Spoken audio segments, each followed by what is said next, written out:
Hey everybody, I wanted to talk for a minute about my new banjo. I got this here at the Blue Eagle in Athens, Ohio, and at the time the guy told me he figured it was in the neighborhood of 100 years old, but he didn't know who made it. So I did a little bit of digging with my dad on the internet. Only markings on the whole banjo are here. Don't know if you can see, but it says Manhattan O, and then down there on the skin, Joe Rogers Jr. And Manhattan O came up with nothing. Nobody knows anything about these banjos.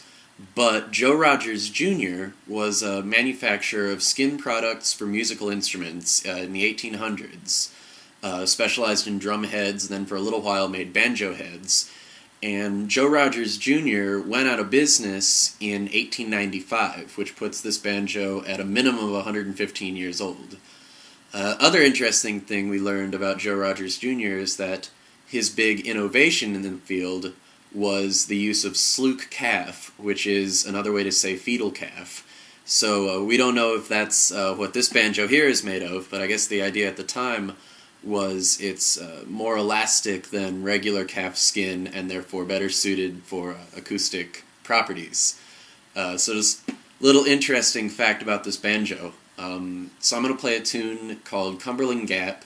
It's an old pre-Civil War Appalachian tune, and the tuning that I use I picked up from Hillary Burns' record. She's a local clawhammer maestro here in Athens. It goes, it's a double C tuning, capoed at the 3rd fret with the G on top, so it's an E-flat major. So Cumberland Gap.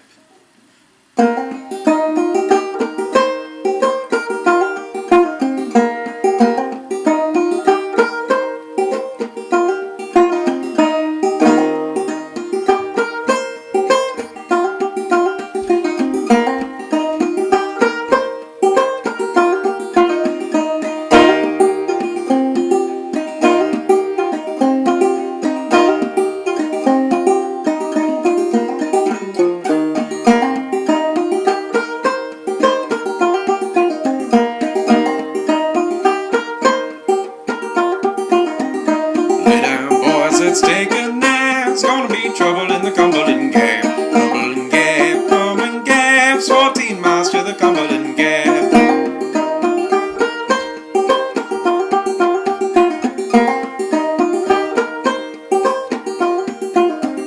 First white man in the Cumberland Gap was Dr. Walker, an English chap. Cumberland Gap, 14 miles to the Cumberland Gap.